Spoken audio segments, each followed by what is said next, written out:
नमस्कार दोस्तों।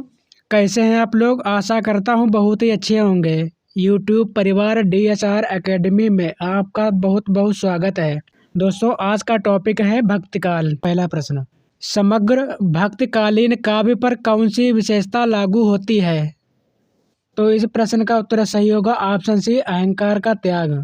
प्रश्न नंबर 2, ब्रह्म संप्रदाय के संस्थापक कौन है। Option C, Shri Madhvacharya. प्रश्न नंबर 3, महाराष्ट्र के भक्तों में किनका नाम सबसे पहले आता है। ऑप्शन डी, नामदेव का। प्रश्न नंबर 4, नामदेव का संबंध किस प्रदेश से है। ऑप्शन बी, महाराष्ट्र से। प्रश्न नंबर 5, महाराष्ट्र के भक्तों में सबसे पहले किसका नाम आता है। ऑप्शन ए, नामदेव का। प्रश्न नंबर 6, विठोबा का भक्त किसे माना जाता है। ऑप्शन डी, नामदेव को। प्रश्न नंबर 7, तमिल भाषा में किस महाकवि ने रामायण की रचना की। ऑप्शन ए, कंब ने। प्रश्न नंबर 8, निम्नलिखित को कालक्रम के अनुसार व्यवस्थित करें। उपर्युक्त कवियों का क्रम, सूरदास 1478 ईस्वी, बच्चन सिंह व डॉक्टर भगीरथ मिश्र के अनुसार स्वामी हरिदास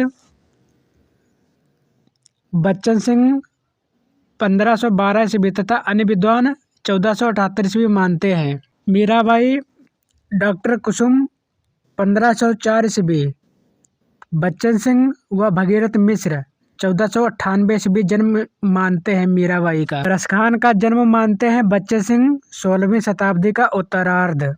इस प्रकार उपर्युक्त विकल्प पूर्ण होने के कारण उत्तर प्रदेश उच्चतर शिक्षा आयोग द्वारा इस प्रश्न को मूल्यांकन से बाहर कर दिया गया। प्रश्न नंबर 9, भक्त काल की समय सीमा क्या है। ऑप्शन डी, इनमें से कोई नहीं। यानी भक्त काल का जो समय है 1375 विक्रम संवत से 1700 विक्रम संवत तक माना जाता है। प्रश्न नंबर 10, संवत 1375 से 1700 तक के साहित्य में कौन सी भावधारा परिलक्षित होती है। ऑप्शन डी, भक्ति। प्रश्न नंबर 11, इनमें से अकबरी दरबार के नवरत्नों में शामिल कवि थे। ऑप्शन सी, रहीम। प्रश्न नंबर 12, भक्त के स्रोत को दक्षिण से उत्तर भारत में प्रसारित होने के सिद्धांत का समर्थन करने वाले विद्वान हैं। ऑप्शन सी, आचार्य रामचंद्र शुक्ल। प्रश्न नंबर 13, हिंदी का भक्तिकाल बाहरी आक्रमण की प्रतिक्रिया है। यह कथन निम्नलिखित में से किसी विद्वान का है। ऑप्शन सी, रामचंद्र शुक्ल का। प्रश्न नंबर 14, रामानुजाचार्य ने किस दर्शन का प्रतिपादन किया। ऑप्शन सी, विशिष्ट द्वैतवाद का। प्रश्न नंबर 15, विशिष्टाद्वैतवाद के प्रतिपादक कौन थे। Option B, Ramanujacharya. प्रश्न नंबर 16, दक्षिण के अलवार संत किस शाखा से संबंधित माने जाते हैं। ये भी विवादित प्रश्न है। दक्षिण भारत के वैष्णव भक्तों को अलवार यानी आलवार कहते हैं। आलवारों ने कृष्ण और राम दोनों को आराधना का विषय माना था। आलवार संतों की कुल संख्या 12 है, जिनके भक्ति पदों का संग्रह नलियार दिव्य प्रबंधम के नाम से जाना जाता है। नोट, उच्चतर शिक्षा आयोग ने इस प्रश्न का उत्तर विकल्प सी माना है। प्रश्न नंबर 17, आलवार भक्तों की संख्या कितनी मानी गई है। तो इसका उत्तर सही हो जाएगा ऑप्शन सी, 12। प्रश्न नंबर 18, आलवार भक्त किसको कहा जाता है। ऑप्शन ए, वैष्णवों को। प्रश्न नंबर 19, आलवार वैष्णवों की संख्या है। तो इसका उत्तर सही होगा ऑप्शन डी, 12। प्रश्न नंबर 20, मदनाष्टक इनमें से किसकी रचना है। ऑप्शन डी, रहीमदास की। प्रश्न नंबर 21, रामानंद की जगह छूटी है कि शिष्य परंपरा में आते हैं। तो इसका उत्तर सही होगा ऑप्शन सी, रामानुजाचार्य। प्रश्न नंबर 22, भक्त का प्रारंभ कहाँ से हुआ है। ऑप्शन बी, दक्षिण भारत से। प्रश्न नंबर 23, आरती कीजिए हनुमान लला की के रचयिता कौन है। Option C, Ramanand. प्रश्न नंबर 24, गलता में रामानंद संप्रदाय की गद्दी किसने स्थापित की। तो इसका उत्तर सही हो जाएगा ऑप्शन डी, कृष्णदास पैहारी। प्रश्न नंबर 25,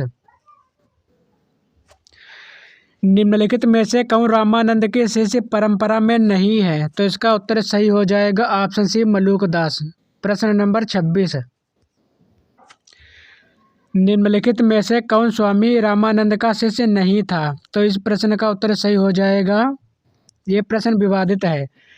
स्वामी रामानंद के 12 शिष्य माने जाते हैं, जिनमें अनंतानंद, सुखानंद, रैदास तथा नरहयानंद भी हैं। उपर्युक्त प्रश्न त्रुटिपूर्ण है क्योंकि दिए गए विकल्पों में सभी रामानंद के शिष्य हैं। प्रश्न नंबर 27। राघवानंद जी किस महान व्यक्ति के गुरु थे? ऑप्शन बी रामानंद के। प्रश्न नंबर 28। भक्ति काल को हिंदी काव्य का स्वर्ण युग सर्वप्रथम किसने कहा? ऑप्शन ए ग्रियर्सन ने। प्रश्न नंबर 29। भक्ति काल हिंदी काव्य का स्वर्ण युग है, यह किसका कथन है? ऑप्शन बी जॉर्ज ग्रियर्सन का। प्रश्न नंबर 30। हिंदी के किस काल को स्वर्ण युग कहा जाता है? ऑप्शन सी भक्ति काल को। प्रश्न नंबर 31। भक्ति काल का नाम पूर्व मध्यकाल किस आचार्य ने दिया? यह प्रश्न विवादित है। भक्ति काल का नाम पूर्ण मध्यकाल आचार्य रामचंद्र शुक्ल ने दिया है, जो डॉक्टर नगेंद्र से पहले के हैं। डॉक्टर नगेंद्र ने भी इसी नाम का प्रयोग किया है। प्रश्न नंबर 32।